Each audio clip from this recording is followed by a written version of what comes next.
मैं एक कथा सुनाने जा रही हूँ।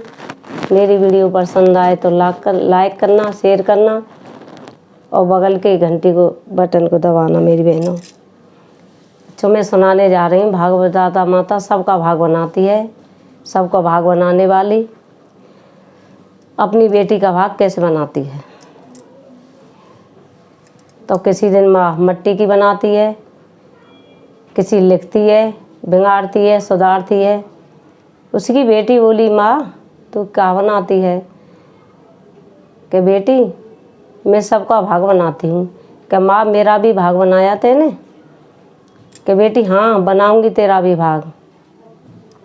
अब बेटी पूछती है कि माँ मेरा भाग कैसा है और मेरी शादी किसके साथ में होगी? माँ बोली, बेटी अभी नहीं, बाद में बताऊंगी।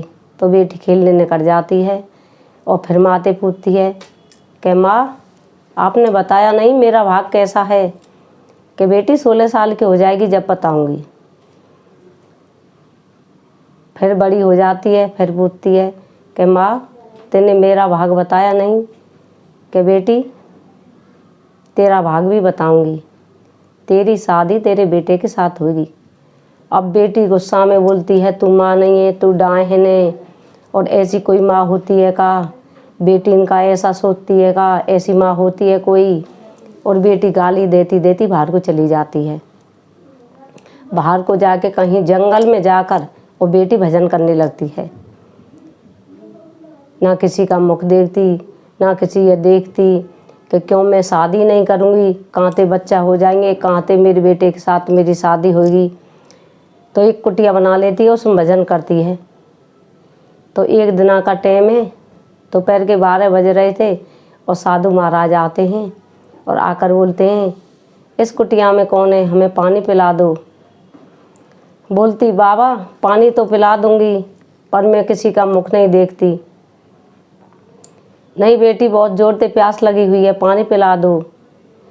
कि बाबा पानी पिला दूंगी पर मैं किसी का मुख नहीं देखती। तो बेटी तू पानी लेकर आएगी तो मैं अपनी आँख मीच लूँगा।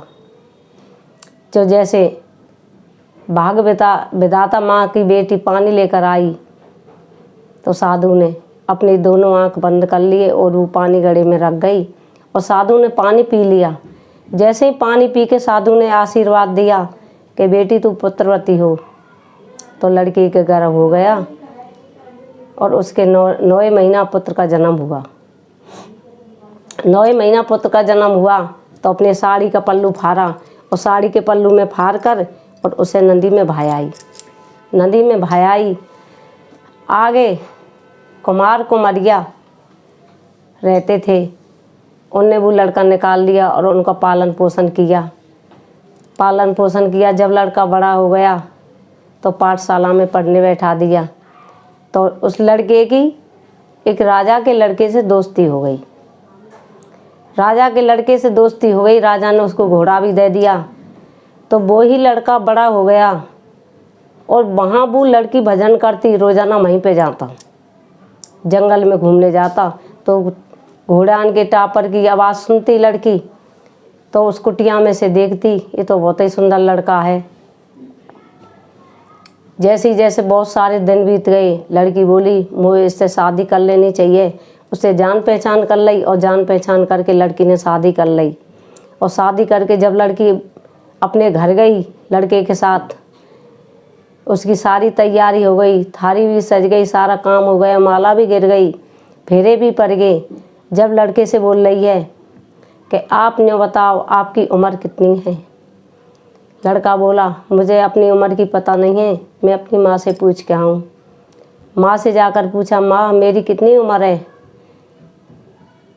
कि बेटे ये तो मुझे भी नहीं पता तेरी कितनी उम्र है।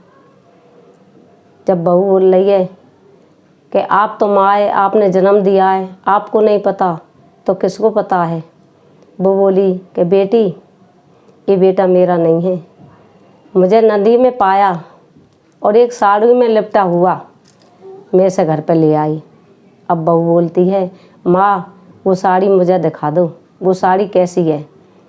जैसे ही लड़के की माँ ने साड़ी दिखाई, लड़की ने पल्लू हाथ में लिए वो जो कुम्हार का हवा लगता है उसमें बर्तन पकते हैं, उसमें लेकर और ऊपर से जा कूदी और लड़की ख़त्म हो गई। कहते हैं भाग विधाता माँ लेखा जेका सबका लिखती है, जैसे लिखे को कोई नहीं मिट सके। जय श्री राधे, जय श्री कृष्ण।